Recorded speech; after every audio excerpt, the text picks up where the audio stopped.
నమస్తే మేడం. అయితే రీసెంట్‌గా జగన్మోహన్ రెడ్డి గారు ఆ పల్నాడులో జరిగిన హత్య గురించి అక్కడికి వెళ్ళడం జరిగింది. చాలా మందితో కూడా నేతలతో అక్కడ మాట్లాడారు. అంటే ఆయన అక్కడ తీవ్రంగా ఆందోళన చేశారు. అంటే ఇది ఖచ్చితంగా టీడీపీ కుట్రే. ఇక్కడ కూటమి ప్రభుత్వం వచ్చిన తర్వాత ఇక్కడ లా అండ్ ఆర్డర్ ఇష్యూస్ వస్తున్నాయి. క్రైమ్ ఎక్కువ పెరిగిపోతుంది.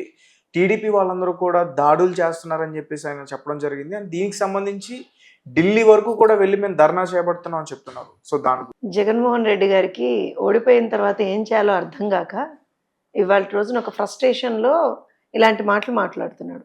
ఎందుకో చెప్తాను వినండి. ఇవాళ ఏమంటారు అని అంటే టీడీపీ అండ్ కూటమి ప్రభుత్వం వచ్చిన తర్వాత 32, 31 ఏదో లెక్క చెప్పాడు మొన్న. నిన్న ఆంధ్రప్రదేశ్ పోలీస్ శాఖ వాళ్ళు చాలా క్లియర్గా 4 హత్యలు జరిగాయి, దానికి సంబంధించి అందులో 3 తెలుగుదేశం పార్టీ వాళ్ళే అనేటువంటిది కూడా ఒక్కొక్క క్లారిఫికేషన్ ఇవ్వడం జరిగింది. ఇంకా ఫర్దర్ గా తీసుకుంటే ఓవరాల్ గా అసలు రాష్ట్రంలో ఎన్ని దాడులు జరిగాయి, ఏం జరిగింది, ఇవన్నీ అసలు తెలిసి మాట్లాడాడో తెలియకుండా మాట్లాడాడో ఎవరికి తెలియదు. ఎందుకంటే జగన్మోహన్ రెడ్డి అంటేనే ఫేక్ మోహన్ రెడ్డి. జగన్మోహన్ రెడ్డి గారు తన పేరే ఫేక్ మోహన్ రెడ్డి. అందుకే కదా ఇప్పుడు ట్విట్టర్ లో కూడా ఒక హ్యాష్ ట్యాగ్ ట్రెండ్ అవుతుంది, ఫేకు జగన్ అని. ఎందుకు అవుతుంది? అందుకే అవుతుంది. మీరు మాట్లాడేది ఫేక్ మాటలు, మీ పార్టీయే ఫేక్ పార్టీ. ఎందుకంటే ఇవాళ రోజున గత 45 రోజులుగా అంటే తెలుగుదేశం కుటుంబ ప్రభుత్వం వచ్చిన తర్వాత నుంచి కూడా బ్రహ్మాండంగా ప్రజలకు సంబంధించినటువంటి సంక్షేమ కార్యక్రమాలు కావచ్చు, అభివృద్ధి కార్యక్రమాలు కావచ్చు ముందరికెళ్తున్నాయి. అవి తట్టుకోలేక, వాటిని చూసి ఓర్చుకోలేక జగన్మోహన్ రెడ్డి ఇవాళ రోజున ఈ కొత్త నాటకానికి తెరదీశాడు అనమాట. నేను ఒకటే అడుగుతున్నా, ఇవాళ మీరు సేవ్ డెమోక్రసీ అని చెప్పి నేను ఢిల్లీ వీధుల్లోకి వెళ్ళి ధర్నా చేస్తానన్నా. మరి మీ పార్టీకి సంబంధించినటువంటి ఎమ్మెల్సీ ఒక దళిత యువకుడిని చంపేసి ఆ శవాన్ని డోర్ డెలివరీ చేసినప్పుడు డెమోక్రసీ ఎక్కడ పోయింది? జగన్మోహన్ రెడ్డి గారు ఏమైపోయారు మీరు ఆ రోజున? ఇవాళ తీసుకెళ్ళండి సుబ్రహ్మణ్యం కుటుంబ సభ్యుల్ని కూడా ఢిల్లీ తీసుకెళ్ళండి. మీరు వాళ్ళ కోసం కూడా ధర్నా చేయండి. పక్కన అనంతబాబుని కూర్చోబెట్టుకుని ధర్నా చేస్తున్నారు కదా, వాళ్ళకేం సమాధానం చెప్తారో చెప్పండి. మీ సొంత చెల్లెలు, ఎవరో కాదు, మీ సొంత చెల్లెలు, మీ చిన్నాన్న కూతురు, మా నాన్నని చంపింది ఎవరో నీకు తెలుసు జగనన్న, చెప్పు చెప్పు చెప్పు అని అడిగి విసిగి వేసారిపోయి వదిలేసింది. ఎవరైతే ఆ కేసులో నిందితుడుగా అభియోగాలను ఎదుర్కొంటున్నాడో అవినాష్ రెడ్డి అనేటువంటి వ్యక్తికి ఎంపీ టికెట్ మళ్ళీ ఇచ్చి అతని వాళ్ళ ఎంపీ అతన్ని తీసుకెళ్లి నువ్వు ఢిల్లీలో కూర్చుని ధర్నా చేస్తావా? సేవ్ డెమోక్రసీ అని హత్యా రాజకీయాలకు అగేన్స్ట్ గా ధర్నా చేస్తావా? హత్యలు చేసేది మీరు, హత్యా రాజకీయాలు చేసేది మీరు. ఇవాళ రోజున వచ్చి ఏ విధమైనటువంటి ఏమంటారు అని అంటే సేఫ్ డెమోక్రసీ నదలని దేని గురించి? ఎందుకు ఆంధ్రప్రదేశ్ ప్రజలు చల్లగా సుభిక్షంగా ఉంటే మీకు ఇష్టం లేదా? ఆంధ్రప్రదేశ్ ప్రజలు అన్ని రంగాల్లో ముందరికెళ్తే మీకు ఇష్టం లేదా? ఇవాళ రాష్ట్ర పరువు తీసేశారు మీరు కదా. ఇవాళ ఏదైతే మీరు గమనించండి, ఢిల్లీలో బడ్జెట్ సమయం ఇది, రైట్? బడ్జెట్ సమయంలో ఆంధ్రప్రదేశ్ రాష్ట్రానికి ఏవైతే కేటాయింపులు వస్తాయో వాటి ఆ దృష్టి మరల్చడానికి ఈ కాన్సెప్ట్. ఇంకోటి ఆంధ్రప్రదేశ్ ఇమేజ్ ని దెబ్బతీయాలని చేసేటువంటి ఒక దుర్మార్గమైన కుట్ర జగన్మోహన్ రెడ్డి. ఎందుకంటున్నా అంటే జగన్మోహన్ రెడ్డికి ఆంధ్రప్రదేశ్కి పెట్టుబడులు రావడం ఇష్టం లేదు, ఆంధ్రప్రదేశ్లో ప్రజలు బాగుపడడం ఇష్టం లేదు. సో ఇవాళ రోజున కూటమి ప్రభుత్వం వచ్చిన తర్వాత ఒక కాన్ఫిడెన్స్ ఇన్వెస్టర్స్ లో కూడా వచ్చింది. సో ఎక్కడ మళ్ళీ పెట్టుబడులు వచ్చేస్తాయో రాష్ట్రానికి అని చెప్పి వాళ్ళ రోజున వెళ్ళి ఢిల్లీలో నేను ధర్నా చేస్తా అంటున్నాడు. అంటే జగన్మోహన్ రెడ్డి ఎంత ఒక్కొక్క దాన్ని అంటే ఆ పదం అంటే ఎందుకంత సైకిక్ గా ఆలోచిస్తున్నాడు నిజంగా అర్థం కావట్లేదు నాకు. అంటే ఆంధ్రప్రదేశ్ బాగుపడితే మీకు వచ్చిన నష్టమే ఉంది జగన్మోహన్ రెడ్డి గారు, యువత బాగుపడితే మీకు వచ్చిన నష్టమే ఉంది. ఇవాళ ఎందుకు అసలు లేని విషయాన్ని ఎందుకు మీరు ఇవాళ రెచ్చగొడుతున్నారు? శాంతి భద్రతల సమస్య ఎక్కడుంది ఆంధ్రప్రదేశ్ రాష్ట్రంలో? మీ హయాంలో ఉండింది, కరెక్టే ఉండింది మీ హయాంలో. ఇప్పుడు కూడా మీరు దాన్నే మళ్ళీ రెప్లికేట్ చేయాలని ట్రై చేస్తున్నారు. మీరు అధికారంలో ఉన్నప్పుడు శాంతి భద్రతల సమస్య తీసుకొచ్చారు. మీ అధికారంలో ఉన్నప్పుడు విపరీతమైనటువంటి దాడులు చేసి, ప్రతిపక్షాల మీద దాడులు చేసి, ప్రతిపక్ష పార్టీలకు సంబంధించినటువంటి కార్యకర్తల్ని చంపేసి మీరు చేసినటువంటి ఆగడాలు అన్ని ఇన్ని కావు. మళ్ళీ వాళ్ళ ప్రతిపక్షంలో ఉన్నా కూడా అదే చేయాలని చూస్తున్నారు. ఎందుకో చెప్తాను వినండి. మీ ప్రభుత్వ హయాంలో అంటే 2019 నుంచి 2024 వరకు టోటల్ గా 1588 హత్యలు జరిగాయండి. అందులో 991 మంది మహిళలు, 300 మంది బీసీలు, 188 మంది ఎస్సీ ఎస్టీలు, 11 మంది ముస్లింలు. ఇవాళ జగన్మోహన్ రెడ్డి గారు నేను ఒకటే ప్రశ్న అడుగుతున్నా, వాటన్నిటికీ సంబంధించి మీరు ఏం మాట్లాడతారో చెప్పండి. ఏదైతే మహమ్మద్ గనీ చావుకు సంబంధించి కావచ్చు, అబ్దుల్ సలాం సంబంధించి కావచ్చు, మిస్బాకి సంబంధించి కావచ్చు, వీళ్ళందరి గురించి కూడా మాట్లాడదాం. మరి కాసిం గురించి మాట్లాడదాం, ఇబ్రాహిం గురించి మాట్లాడదాం, అందరి గురించి మాట్లాడదాం. ఇద్దరు వ్యక్తుల మధ్య ఉన్నటువంటి ఒక సమస్యను తీసుకొచ్చి మీరు ఇవాళ రోజున 2 పార్టీలకు సంబంధించినటువంటి సమస్య అనేది అయితే మీరు చెప్తున్నారో నిజంగా అక్కడే మీ మీ దుర్మార్గం బయటపడుతుందని అయితే నేను చెప్తాను. అక్కడ కూడా ఆయన మాట్లాడినప్పుడు అంటే మీడియా వాళ్ళతో కూడా తనకి కొంచెం గొడవైనట్టుంది కదా, అంటే ఫ్లో పోతుంది అంటే ఇప్పుడు అమ్మ మీరు ఒక విషయం అర్థం చేసుకోవాలి. ఆ మనిషికి ఎప్పుడు కూడా డైరెక్ట్ గా మీలాంటి ఇప్పుడు జర్నలిస్టులు మీరు మమ్మల్ని ప్రశ్నలు అడిగితే మేము సమాధానం చెప్తాం. ఏ రోజున జగన్మోహన్ రెడ్డిని వెళ్ళి ప్రశ్నలు అడిగారా మీరు? ఏ జర్నలిస్ట్ అన్న వెళ్ళి అడిగినట్టు కనపడిందా మీకు ఎప్పుడన్నా? కనపడిందా? టీవీ9 వాళ్ళు ఒకటి చూసినట్టు గుర్తున్నాడు. అదృష్టవంతులు వాడు, అదృష్టవంతులు అంటున్నా. అంటే అక్కడ కూడా ఏమవుతుంది తెలుసా, స్క్రిప్ట్ ఇస్తారు కదా, ఆ స్క్రిప్ట్ కి అకార్డింగ్ గానే వాళ్ళు ప్రశ్నలు అడుగుతారు. ఇప్పుడు మీరు ఇక్కడ కూర్చొని నన్ను మీ ఇష్టం వచ్చిన ప్రశ్నలు అడుగుతున్నారు, నేను సమాధానం చెప్పాలి దానికి. అలాంటి ఒక లైవ్ ఇంటర్వ్యూస్ అనేటువంటి ఉండవు జగన్మోహన్ రెడ్డి దగ్గర, ఎందుకంటే ఏదైనా స్క్రిప్టే. మొన్న కూడా స్క్రిప్టే. ఇప్పుడు నేను ఒక స్క్రిప్ట్ చదువుతున్నప్పుడు మీరు మధ్యలో వచ్చి డిస్టర్బ్ చేస్తే నా ఫ్లో పోతుందా పోదా? మరి ఎందుకు డిస్టర్బ్ చేశారండి మీరు అని అడిగాడు జర్నలిస్టులు పట్టుకుని. తప్పేమని చెప్పండి పాపం. అంటే దాని మీద ఆయన ఏదో బట్టి పట్టుకుని వచ్చాడు, అవగాహన చేయకుండా వచ్చారని చెప్పి అంతే కదా. అక్కడికి వచ్చి ఇప్పుడు నువ్వు వెళ్ళింది దేనికి? పరామర్శకి. పరామర్శకి వెళ్ళినప్పుడు నువ్వేం మాట్లాడాలి? పరామర్శకి వెళ్ళినప్పుడు ఏం మాట్లాడాలి? ఆ కుటుంబ స్థితిగతుల గురించి తెలుసుకోవాలి, ఆ కుటుంబానికి ఏమన్నా నువ్వు ఆర్థిక సాయం చేస్తావో తెలుసుకోవాలి, ఏదో చెయ్యాలి. ఏమీ చేయకుండా పరామర్శకి వెళ్ళి పథకాల గురించి మాట్లాడాడు తెలుసా మీకు?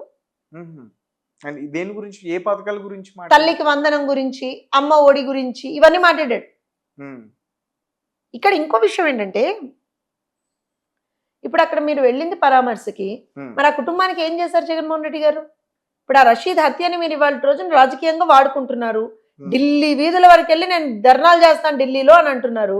గల్లీలో చేసిన ఏమంటారు అని అంటే నస సరిపోక నేను ఢిల్లీలో కూడా వెళ్ళి ధర్నాలు చేస్తాను అని అంటున్నారు. సరే వెళ్తున్నారు ఢిల్లీ అంటే రషీద్ హత్యని మీరు ఇవాళ రాజకీయంగా వాడుకుంటున్నారు. మరి ఆ కుటుంబానికి మీరు ఏం చేశారో చెప్పండి నాకు. రూపాయి సాయం చేశాడా? రూపాయి సాయం చేశాడా? ఆదుకున్నాడు ఆ కుటుంబాన్ని ఏమన్నా? ఎందుకు ఈ హిపోక్రసీ మాటలు, హిపోక్రసీ చేష్టలు నాకు అర్థం కాదు. ఏం ఏం బాగుంటాడు జగన్మోహన్ రెడ్డి? అయిపోయింది, నువ్వు రాష్ట్రాన్ని నాశనం చేసావు, అనుకున్నావు చేసావు. 5 సంవత్సరాల పాటు నేను రాష్ట్రాన్ని సర్వనాశనం చేయాలనుకున్నావు చేసావు. కానీ ఇవాళ మేము వచ్చి మేము రాష్ట్రాన్ని బాగుపరుచుకుందాం అనేటువంటి ఒక ప్రయత్నం చేస్తా ఉన్నాం, చేసుకుంటున్నాం.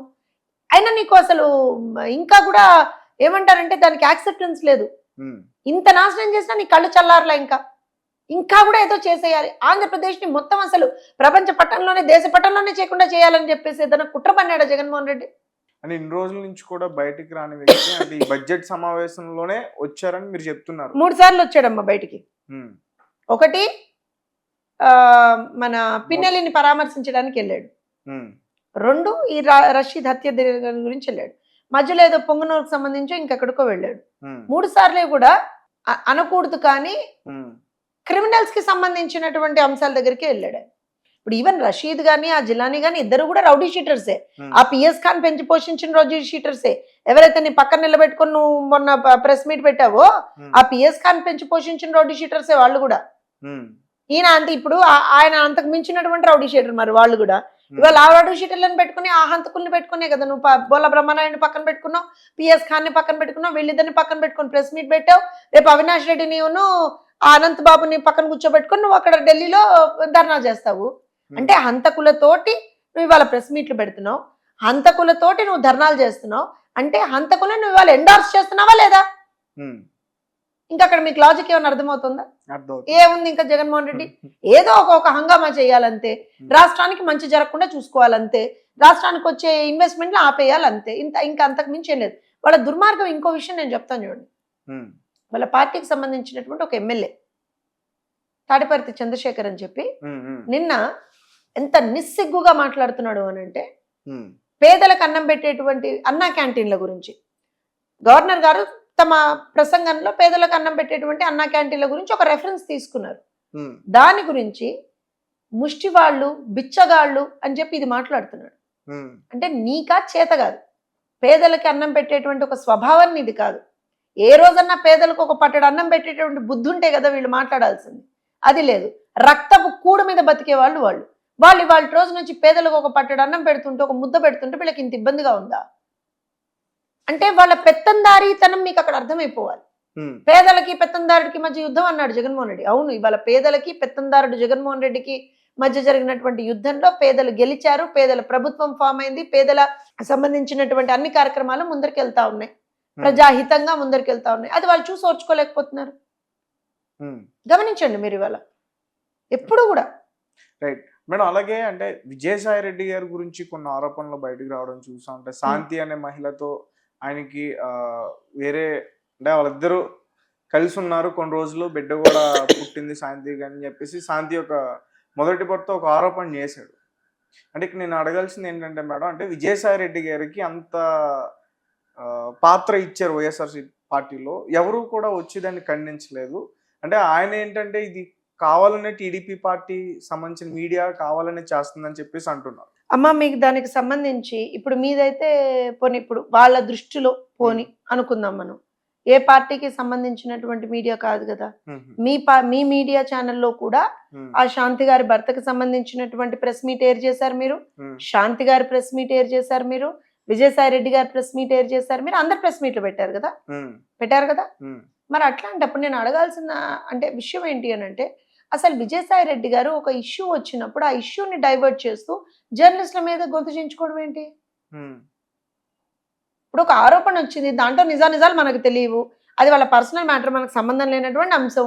కానీ అక్కడ ఒక చదువుకున్న గిరిజన మహిళతోటి మీరు ఏ రకంగా అయితే ఆమె జీవితంతో ఆడుకున్నారో, తద్వారా ఆమె వాళ్ళ పడుతున్నటువంటి ఇబ్బందులు, ఆమె చేత ఏ రకంగా మీరు కరప్షన్ చేయించారు, ఇవన్నీ బయటకు వస్తున్నటువంటి నేపథ్యంలో మీరు సమాధానం చెప్పుకోవాలి కదా. డిఎన్ఏ టెస్ట్ అడిగారు, డిఎన్ఏ టెస్ట్ చేయించుకోవాల్సింది. ఇంకా వాళ్ళు ఏదైనా డాక్యుమెంటేషన్ అడిగారు అనుకోండి, ఆ కరప్షన్ ఛార్జెస్ కి సంబంధించి, అవేవో ప్రార్థనా మందిరాలకో దానికో సంబంధించినటువంటి భూములకు సంబంధించి వాటన్నిటికీ మీరు రియాక్షన్ ఇవ్వాలి కదా. అవేవి ఇవ్వకుండా మీరు వచ్చి జర్నలిస్ట్లను తిడతాడేంటండి? ఎందుకు తిడుతున్నాడు జర్నలిస్ట్లని? అదే కదా అందరు అడిగే ప్రశ్న. ఆయన తిట్టడమే కాదు, ఒక మీడియా ఛానల్ కూడా నేను పెడతానని చెప్పేసి పెట్టాడు. అలాంటి ఒక మీడియా ఛానల్ ఆయన పెడితే అందులో నిజంగా పనిచేసే వాళ్ళని మరి ఏమంటారో నాకు తెలియదు. ఒకవేళ అలా పనిచేయాలని ఎవరన్నా అనుకుంటే, అంటే జర్నలిజం మీద, జర్నలిస్టుల మీద గౌరవం లేనటువంటి ఒక వ్యక్తి పెట్టేటువంటి మీడియా ఛానల్లో మీరు నిజంగా పనిచేయాలనుకుంటారా? ఏ వ్యక్తి అయినా నేను జర్నలిస్ట్ అనుకునేటువంటి వ్యక్తి ఎవరన్నా పనిచేయాలనుకుంటారా? So there is the matter. అంటే ఎవరిని బెదిరిస్తున్నాడు? నాకు తెలిసి జగన్మోహన్ రెడ్డి నుండి సాక్షిని బెదిరిస్తున్నాడు. మీకు నాకు ఎందుకండి ఆ విషయం? ఇక్కడ ఇంకో విషయం, మీరు ఇందాక అన్నారు ఎవరు రెస్పాండ్ అవ్వలేదు మేడం, ఎవరు రెస్పాండ్ అవ్వలేదు అంటే ఎవరు రెస్పాండ్ అవుతారు? అందులో అందరికీ తెలిసినటువంటి వైఎస్ఆర్సీపీ పార్టీలో ఏ చిన్న విషయం వచ్చినా ముందు ఒక 5 మంత్రులు వచ్చి మాట్లాడేవారు చాలా పద్ధతిగా. అంటే రోజా గారు కానీ చాలా పద్ధతిగా అమ్మా, నార్మల్ గా అంటే చాలా పద్ధతిగా అమ్మా, నేనేం కాదనట్లా, చాలా పద్ధతిగా మాట్లాడేవాళ్ళు. ఆ పద్ధతినే ఇవాళ రోజున అందరు నేర్చుకుంటున్నారు పాపం. సాక్షాత్తు అసెంబ్లీలో ఎంత బ్రహ్మాండంగా మాట్లాడారో చూసాం మనం 5 సంవత్సరాలు. బయట ప్రెస్ మీట్లు పెట్టినటువంటి రోజా, కొడాలి నాని, పేరు నాని, అంబటి రాంబాబు, వీళ్ళందరూ ప్రెస్ మీట్లు కూడా చూసాం. మీ బాధ ఏంటో నాకు అర్థమైంది. విజయసాయి రెడ్డి మీద ఇన్ని ఆరోపణలు వస్తే ఎవరు ఖండించరే అని అడుగుతున్నారు మీరు. ఎవరు ఖండిస్తారు? నాకు తెలిసి మనకు నిజమని వాళ్ళకి తెలుసేమో, నాకేం తెలుసు. ఇంకోటంటే ఒంటరిని చేశారు విజయసాయి రెడ్డి అంటే ఆయనే చెప్పుకున్నాడు కదా, మా పార్టీలో ఉన్న వాళ్ళే నన్ను ఇరికిస్తున్నారని ఆయనే చెప్పుకున్నాడు కదా. మరి వాళ్ళకి ఏ విధమైనటువంటి ఒక తగాదాలు ఉన్నాయో మనకు తెలియదు కదా. కానీ we are not bothered about all those things. What we are bothered is Shanti గారికి సంబంధించినటువంటి అంశాల మీద మీ క్లారిటీ ఏంటి? కరప్షన్ ఛార్జెస్ ఏవైతే వచ్చాయో వాటి మీద మీ క్లారిటీ ఏంటి? ఇంతకు మించినటువంటి ఒక వాళ్ళ పర్సనల్ లైఫ్స్ గురించి మనకు అవసరం లేదు, అది వాళ్ళ వ్యక్తిగత విషయం. Okay madam. అలాగే ఈరోజు బడ్జెట్ సమావేశంలో ఆంధ్ర రాష్ట్రానికి 15,000 కోట్లు కేటాయించారు. సో ఆ 15,000 కోట్లు ఆంధ్ర రాష్ట్రానికి ఏ రకంగా ఉపయోగపడతాయి? అమ్మ, 15,000 కోట్లు మాత్రమే కాదు, ఆంధ్రప్రదేశ్ రాష్ట్ర పునర్నిర్మాణం కోసం కేంద్ర ప్రభుత్వం చాలా కమిటెడ్ గా ఉంది. దానికి సంబంధించి ఈ సంవత్సరం క్యాపిటల్ నిర్మాణం కోసం, అంటే రాజధాని నిర్మాణం కోసం ఒక 15,000 రూపాయలని అమరావతి నిర్మాణం కోసం మేము ఇస్తా ఉన్నాము. దాంతో పాటుగా పోలవరాన్ని కంప్లీట్ చేస్తాము త్వరితగతిన. అంతా కూడా అన్ని రెస్పాన్సిబిలిటీ మేము తీసుకుని దానికి సంబంధించుకుని నేను ఒక 12,000 కోట్లు రిలీజ్ అయ్యాయి, అంటే అలొకేట్ అయ్యాయి.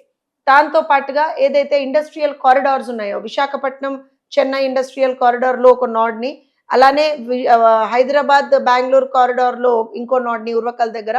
సో వీటన్నిటిని పెట్టి అక్కడికి సంబంధించినటువంటి కూడా అంటే ఇండస్ట్రియల్ కారిడార్ డెవలప్మెంట్.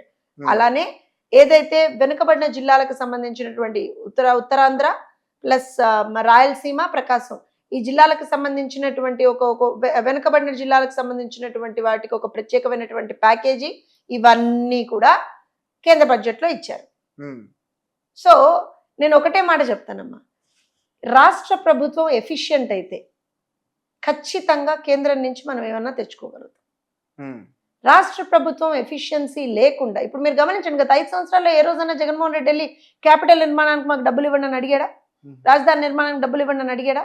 పోలవరం నిర్మాణానికి డబ్బులు ఇవ్వమని డబ్బులు అడగలేదా? ఏం ప్రకటించాడమ్మా? 3 రాజధానులు బిల్లే లేదమ్మా. ఆ బిల్లే లేదు కదా అంటున్నా. 3 రాజధానుల బిల్లే కరెక్ట్ గా పెట్టలేదు కదా వీళ్ళు. ఇంకెక్కడ రాజధానులు? 3 రాజధానులు. సో రాజధాని నిర్మాణానికి డబ్బులు అడగల, పోలవరానికి డబ్బులు అడగల, ఇంకా వేరే వెనుకొన్న జిల్లాలకి డబ్బులు అడగల, దేనికి డబ్బులు అడగల. వీళ్ళు వెళ్ళారు ఏమంటారు అని అంటే మరి ఏం అడిగారో ఎవరికి తెలియదు. ఎందుకంటే ఏ రోజు ఇప్పుడు మేము మొన్న చంద్రబాబు నాయుడు గారు వెళ్ళారు, ఒక ప్రెస్ నోట్ వచ్చింది కదా మీ అందరికి, ఏమేమైనా అడిగారు ఏంటి, ఏ మంత్రులతో మాట్లాడారు, ఏ మంత్రులతో కలిశారు, ఫోటోలు వచ్చాయి, ప్రెస్ నోట్ వచ్చింది, ఏం మాట్లాడారో వచ్చింది కదా. ఏ రోజన్నా మరి 5 సంవత్సరాల్లో జగన్మోహన్ రెడ్డి ఎన్నిసార్లు వెళ్ళాడు, ఎప్పుడన్నా ఏం అడిగాడో వచ్చిందా మీకేమన్నా? మరి అసలు ఎవరిని కలిసారో కూడా తెలియదు. మరి అదే that is Jaganmohan Reddy for you. So అలాంటి ఒక మహానుభావుడిని 5 సంవత్సరాల పాటు లిటరల్ గా మోసింది ఆంధ్రప్రదేశ్ రాష్ట్రం. ఏం చేస్తాం? ఇవాళ వాటన్నిటికీ కూడా ఒక ఎండ్ కార్డ్ పడిందండి. ఖచ్చితంగా ఆంధ్రప్రదేశ్ రాష్ట్రం అభివృద్ధి దిశగా వెళ్తోంది. అందుకనే కేంద్రం కూడా కంప్లీట్ గా సహాయ సహకారాలు అందిస్తామన్నాము. ఎన్డీఏ ప్రభుత్వం అక్కడ, ఎన్డీఏ ప్రభుత్వం ఇక్కడ, బ్రహ్మాండంగా ఆంధ్రప్రదేశ్ రాష్ట్ర ప్రగతి పరుగులెడుతుంది. అంటే ఈ 5 సంవత్సరాల్లో మొత్తం క్యాపిటల్ నిర్మాణం మొత్తం కూడా పూర్తి అయిపోద్ది. అన్ని ఖచ్చితంగా యాజ్ టైం లైన్స్ గా అన్ని కూడా కంప్లీట్ అవుతాయి. రైట్. అయితే మీ కూటమిలో ఉన్న జనసేన పార్టీ అధ్యక్షులు పవన్ కళ్యాణ్ గారికి ప్రాణహాని ఉందని చెప్పేసి రీసెంట్ గా కొన్ని వార్తలు వచ్చాయి. అండ్ ఆయనకి సంబంధించిన అభిమానులందరూ కూడా చాలా రకంగా ఆందోళన తెలియజేశారు. అంటే ఇప్పుడిప్పుడు ఆయన రాజకీయంగా చాలా అభివృద్ధి చెందుతున్నారు. సో దాని గురించి ఖచ్చితంగా అంటే మేము కూడా we just saw that particular thing. ఏదైతే ఆయనకు సంబంధించినటువంటి భద్రత విషయంలో ఒక చిన్న కన్సర్న్ ఉంది అనేటువంటిది. అంటే ఇప్పుడు ఇవాళ రోజున ఆంధ్రప్రదేశ్ రాష్ట్రంలో ఒక మంచి అంటే నటుడిగానే కాకుండా, హ్యూజ్ ఫాలోయింగ్ ఉన్నటువంటి వ్యక్తిగానే కాకుండా, ఒక మంచి ఎమ్మెల్యేగా, ఒక మంచి మంత్రిగా, డిప్యూటీ సీఎంగా ఆయన ఏ రకంగా పనిచేస్తున్నారు, ప్రజాహితంగా ఏ రకంగా పనిచేస్తున్నారని అందరూ చూస్తున్నారు. సో డెఫినెట్గా థ్రెట్ లాంటివి ఏమన్నా ఉండేటువంటి ఒక అవకాశం ఉంది అని ఏదైతే ఒక ఇంటెలిజెన్స్ ఇన్పుట్ వచ్చిందో దాని ప్రకారంగా ఖచ్చితంగా will be given extra security. అందులో డౌట్ ఏం లేదు. అంటే ఆయన మీద ఇలాంటి వార్త వచ్చిన తర్వాత చాలా మంది ఏమంటున్నారంటే Pawan Kalyan normal deputy CM కదా, టార్గెట్ చేయాలనుకుంటే చంద్రబాబు నాయుడు గారిని చేస్తారు కదా. అమ్మా నేను ఒక విషయం చేస్తంటే ఈ కూటమిలో ఉన్న వ్యక్తులే ఇలా కుట్ర పన్నారని అనుమానాలు వస్తున్నాయి. నేను కుట్ర ఇవన్నీ అసలు దాంట్లో let's put it in a very clear note.